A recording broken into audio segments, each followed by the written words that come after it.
Olá, seja muito bem-vindo a mais um programa Entrevista Coletiva aqui na tela da Band Amazonas. Eu sou Neto Cavalcante, editor-chefe de jornalismo da emissora, e me acompanham na bancada para esse programa de hoje o jornalista Eduardo Galvão, apresentador e repórter aqui da Band Amazonas, e a jornalista Flávia Moura, também apresentadora e repórter aqui do Grupo Bandeirantes de Comunicação no Amazonas. O nosso convidado é Ataliba Davi Antônio Filho, presidente da Associação Comercial do Amazonas, uma entidade centenária. Um prazer muito grande a gente receber o senhor aqui na Band, aqui na entrevista coletiva. Prazer mesmo. Bem, boa noite, Flávia, Eduardo e Neto, telespectadores da TV Bandeirantes. Eu já iniciei falando aqui que a ACA, né, como é conhecida, é uma entidade centenária. Eu gostaria que o senhor, para situar quem está em casa, falasse um pouco da Associação Comercial do Amazonas, a sua importância, a sua trajetória. A Associação Comercial do Amazonas realmente guarda a história econômica do Estado até o advento Zona Franca.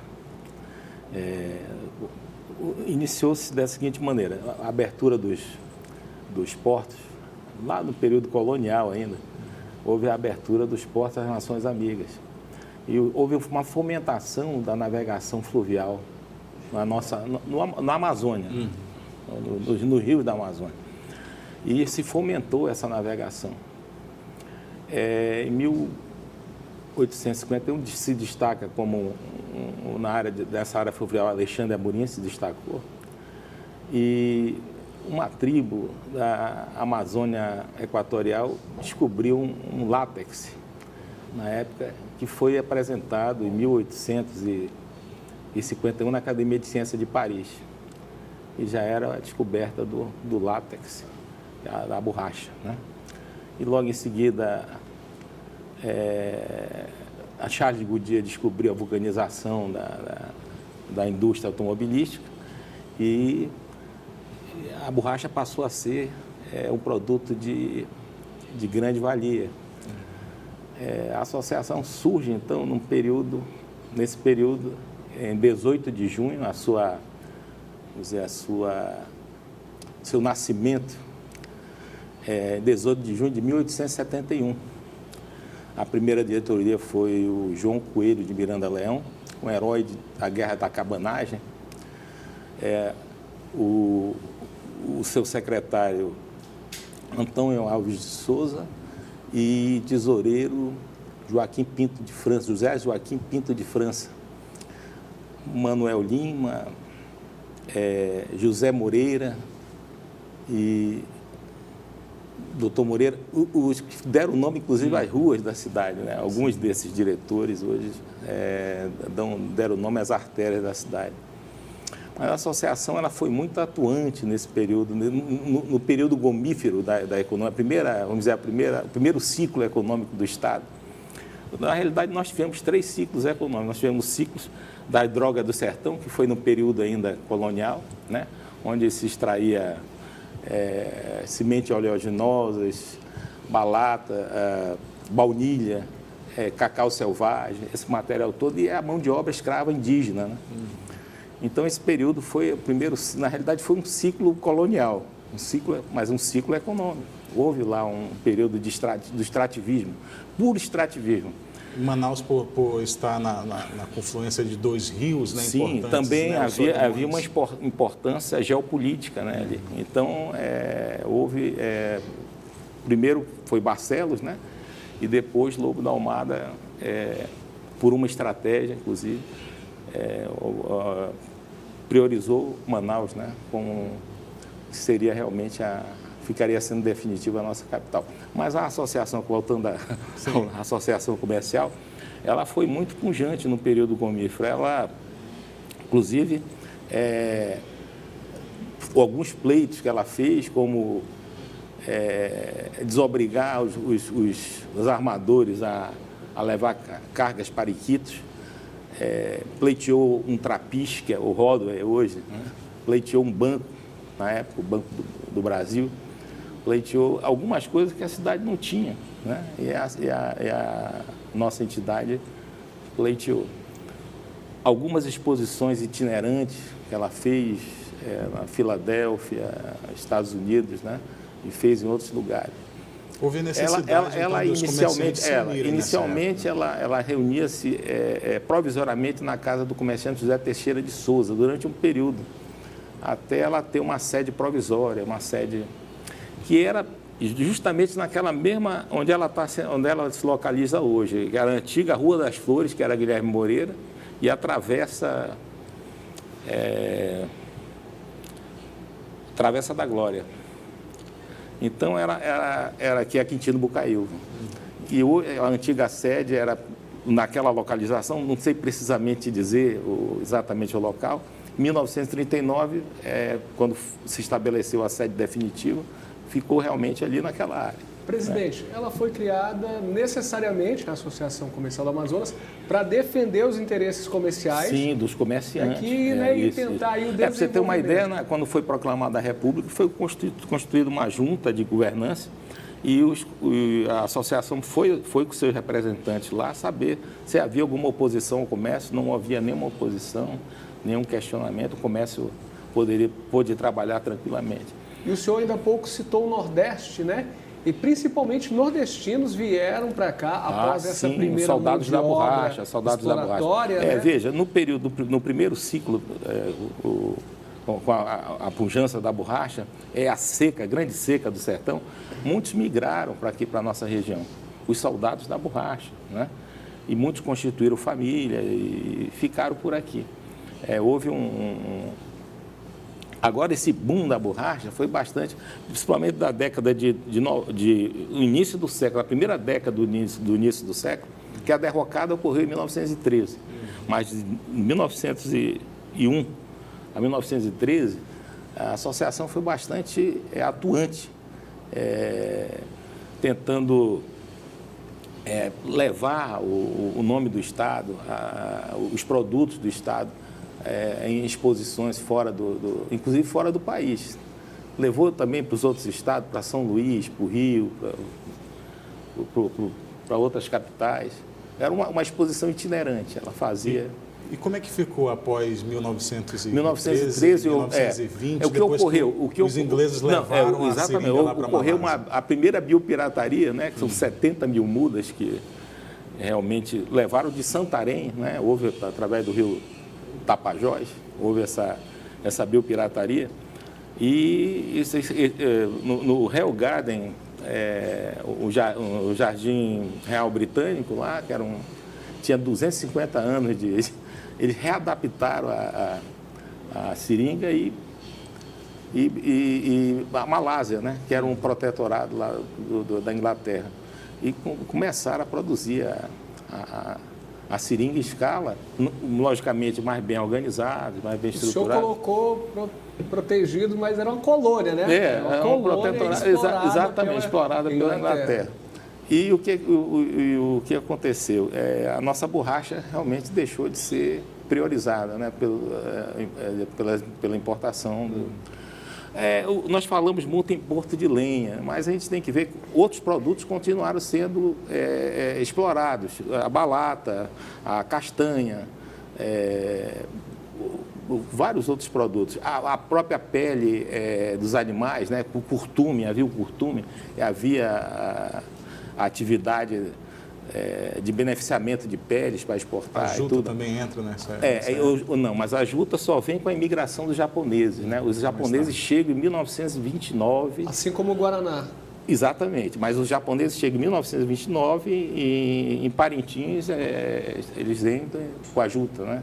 Com a juta e Maués o Guaraná. Né? E depois Então, a colônia japonesa ela teve uma importância grande nesse período pós-derrocada da borracha, né?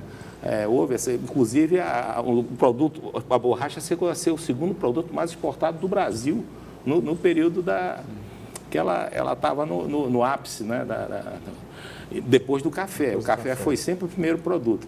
E a juta se fabricava a saca para ensacar o café, né? Então, a juta realmente tinha uma demanda forte. Tinha uma demanda forte. Era a juta de origem indiana, né? Mas que os japoneses, com a sua habilidade... Seria uma segunda biopirataria, pelo que com a sua inversa, né? Alguém trouxe com a sua habilidade. E a pimenta do reino também, que eles conseguiram Logicamente que a Pimenta do Reis havia muito mais trabalho para Gubá e tudo, né? Fizeram isso já pelo lado do Pará, né? Até quando o nosso comércio ficou baseado no extrativismo? O que eu te diria, nesse início do nosso comércio, o perfil do nosso comércio era aviador. Ele fazia aviamentos a longo prazo. Quer dizer, ele financiava o seringalista, né? Ele vinha comprar e pagava no outro período.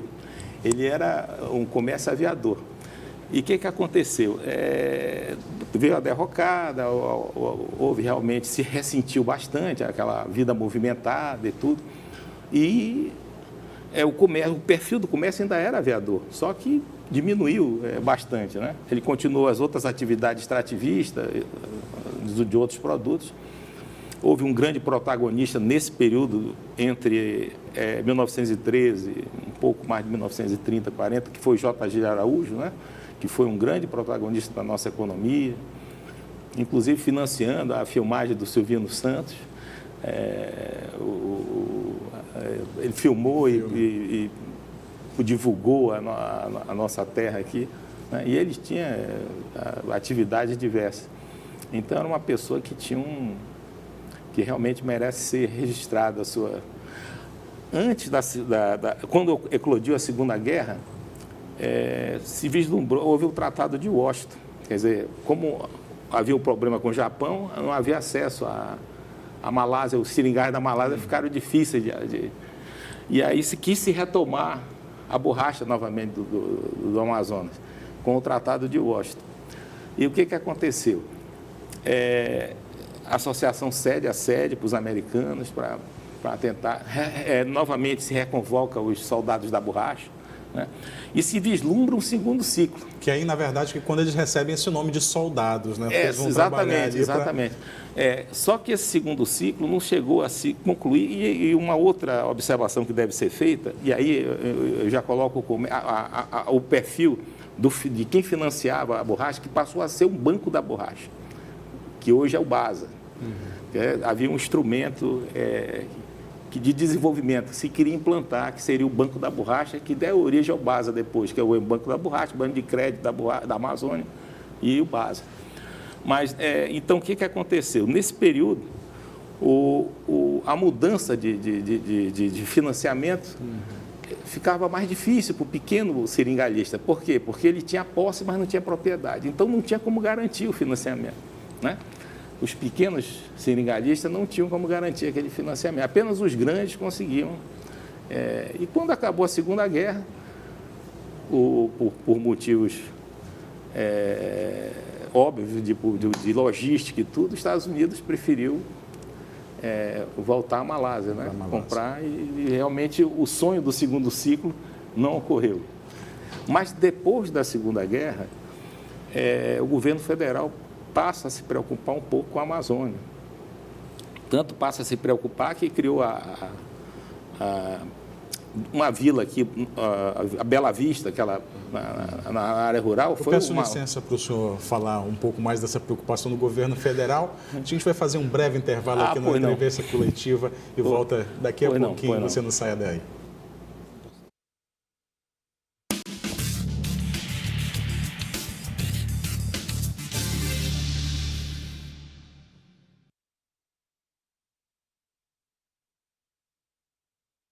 Não, eu até queria perguntar, falei, bom, eu não vou atrapalhar a linha do tempo, porque é importante a gente essa situação toda que é uma... A evolução do comércio Sim. foi essa. Não, quanto tempo ficou primeiro? O comércio era de aviamento, de longo prazo. Sempre foi de aviamento. Tá bom. Diante desses anos todos, assim, quais têm sido, assim...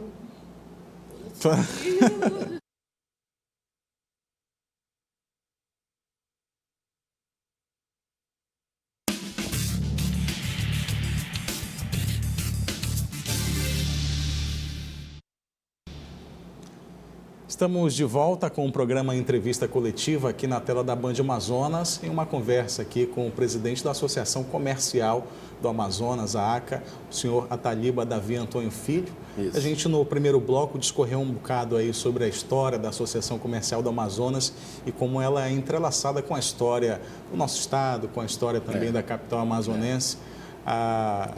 Aí eu quero chegar agora um pouco mais perto. Eu até esqueci de mencionar que na derrocada, em 1913, se criou o Seringal Mirim, que era um protótipo de um seringal. E o comendador José Cláudio de Araújo, ele inventou a faca amazônica, a faca que estabelecia o corte correto, porque se cortava com a machadinha e geralmente se feria de morte a seringueira, né? E essa faca amazônica foi inventada por um associado da nossa entidade. E também uma pessoa interessada. Foi criado aquele modelo do seringal, infelizmente foi derrubado, né? E hoje é uma subestação ali no início da Djalma Batista, e que servia de exemplo para as pessoas verem. Mas o que acontece? Depois da Segunda Guerra, assume Eurico Gaspar Dutra, o presidente Eurico Gaspar Dutra, e o governo federal se preocupa com a Amazônia, levar desenvolvimento para a Amazônia, levar um pouco de desenvolvimento para aquela área. Até para manter as pessoas aqui na região. Se criou a colônia de Bela Vista, próxima a Manacapuru, se criou Monte Alegre, próximo a Belém, se criou uma outra, e me foge o nome agora, próximo a São Luís. E essas vilas não deram certo. Era realmente para... Então, foi um período realmente ainda de uma economia ainda caminhando devagar. Eu queria trazer mais para próximo agora, para a época da Zona Franca de Manaus. Não, é isso que eu vou chegar. Porque em 46, em 46 várias ruas ali da área central que recebem nomes de ex-presidentes da associação. Isso. E que uma agora mais recente, a partir da década de 80, chegou a ser chamada de área da Zona Franca.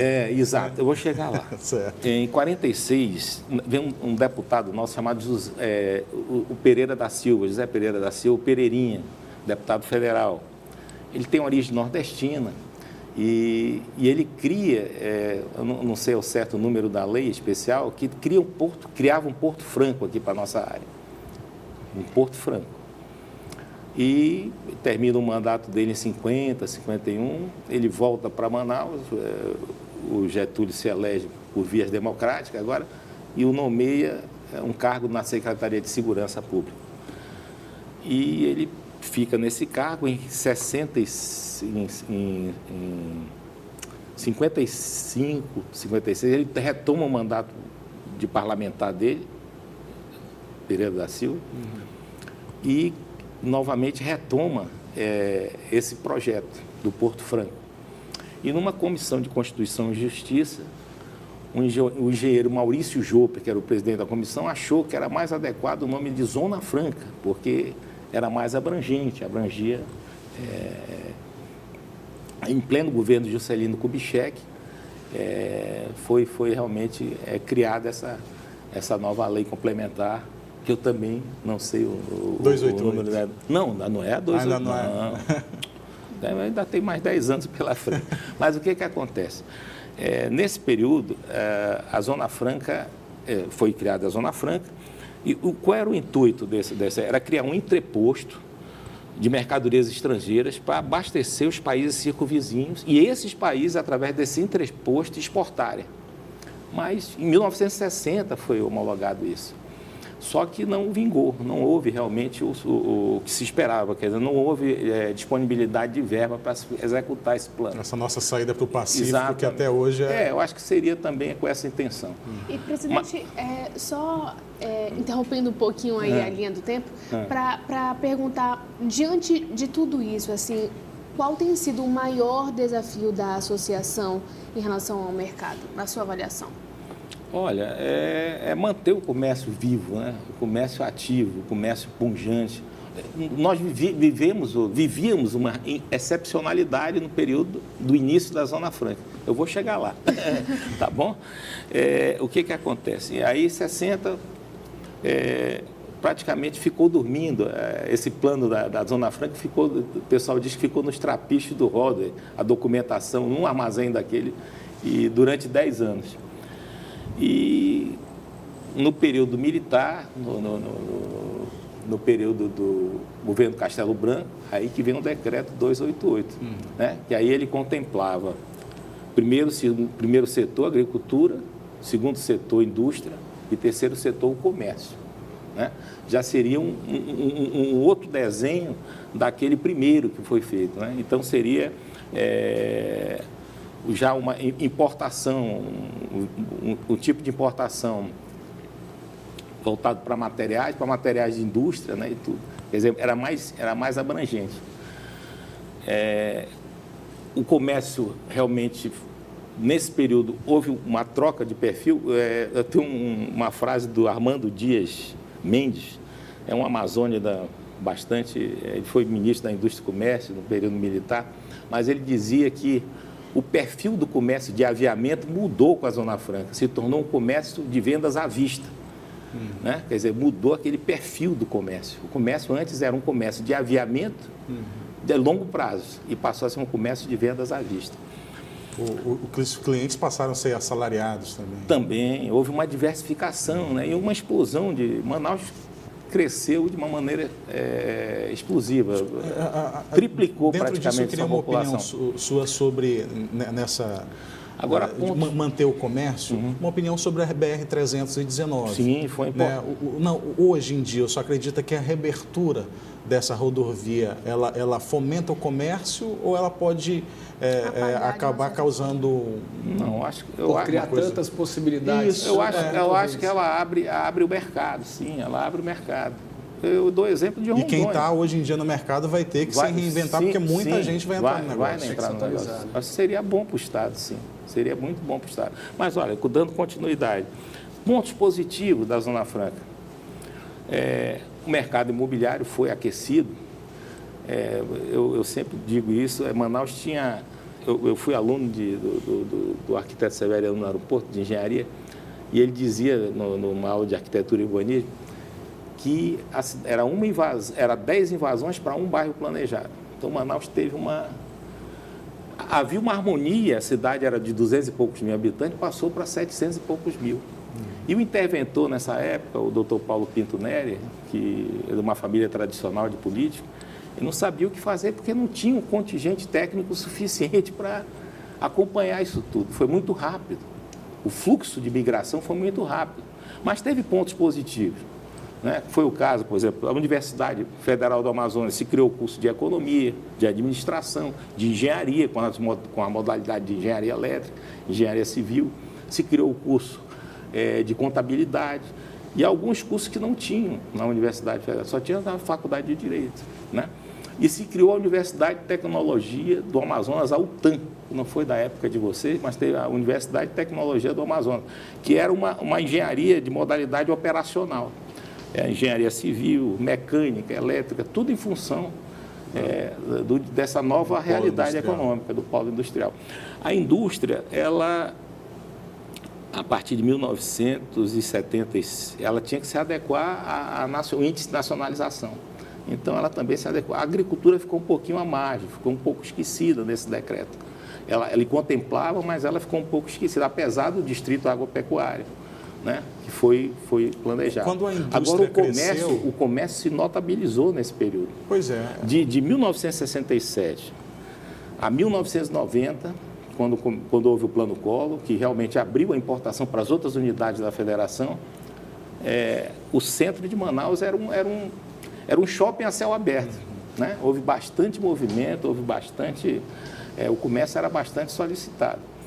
Agora, o comércio, a partir de 1990, o comércio passa a depender, havia um turismo de compra, para vocês terem uma ideia. O sujeito vinha comprar aqui. Sim. Vinha naturalmente fazia o turismo de rever as belezas do Estado, as belezas naturais. Por conta desse incentivo, sim.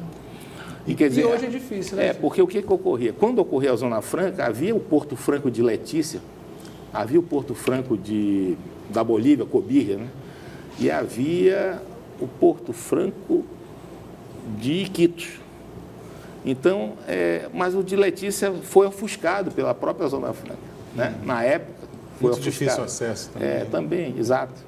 E Tabatinga era uma vila militar, ainda não era uma cidade com estrutura aqui. E o que fazer para movimentar novamente o comércio na região central? Exatamente. Pois é, hoje ainda tem os shops que são grandes concorrentes. Foi o que ocorreu. Por exemplo, o Plano Collor e mais os shoppings praticamente ocorreram no mesmo período. Em 1990 nasce começa a atividade de shopping center, com a inauguração do Amazonas Shopping, e o Plano Collor, que abriu a importação para as outras unidades da federação. Isso aí veio enfraquecer o comércio da Zona Franca, o comércio de rua, aquele comércio todo. E aí cai na pergunta da Flávia, quando ela diz quais são os desafios hoje, então. Hoje os desafios, eu acho, o comércio está na ponta da cadeia produtiva.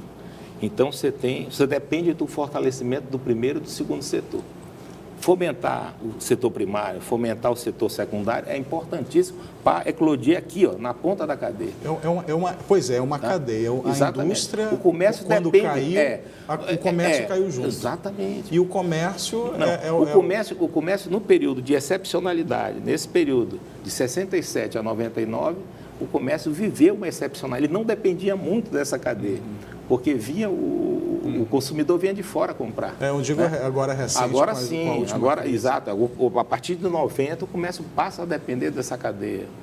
E aí o comércio hoje ele representa um grande também arrecadador de impostos para o Estado. Sim, o comércio ele representa uma parte, apesar de todas essas dificuldades, o comércio é um grande arrecadador de ICM ainda para o Estado. Né? O comércio, a indústria. E no Advento Zona Franca, eu esqueci de colocar, no Advento Zona Franca 67, nascem as outras entidades co-irmãs, a Federação das Indústrias, a Federação do Comércio, CDL, todo dentro da Associação Comercial. Tá? A Associação Comercial é considerada a mãe de todas as entidades. Tá? Temos aí 2 minutos para o encerramento do programa. Quero desde já agradecer o Eduardo Galvão e a Flávia Moura pela participação aqui no programa Entrevista Coletiva. Peço então que o senhor faça aí nas suas considerações finais, falar um pouco dessa tentativa de reordenar o centro de Manaus, de povoar mais Novamente aquela região novamente, né, que nos últimos anos sofreu tanto com violência, entre outras coisas. Eu acho que um desafio para o gestor atual, para os gestores que vão de vir também, é justamente isso, é harmonizar e resgatar essa memória, porque o centro é o DNA da cidade. O centro dizia o saudoso senador Jefferson Pérez, que o centro é como uma cidade sem seu centro é como um produto sem marca. Qual o tamanho da ACA hoje, só para posicionar? Olha, a ACA, ela não tem, como eu estou falando para vocês, foi criado outras entidades, então foi meio pulverizado isso aí, né? Então a ACA tem realmente, dentro dos comerciantes, a maior parte do centro da cidade. Eu te diria que o grande desafio hoje, e eu vejo isso com a criação do Conselho Estratégico da Prefeitura, o CODES, que são conselhos que interagem a sociedade civil organizada com os gestores, tá? E levando pleitos, quer dizer, a sociedade civil está interagindo aí. Então, se faz um plano de Estado. Eu acho que é por aí que se vai, vamos dizer, resgatar toda essa necessidade de reorganizar o centro. Mas o centro é importantíssimo. Ataliba Davi Antônio Filho, presidente da Associação Comercial do Amazonas, muito obrigado pela presença aqui no Entrevista Coletiva. No próximo domingo, você sabe, teremos mais um convidado e mais jornalistas aqui para participar do programa Entrevista Coletiva. Eu aguardo você.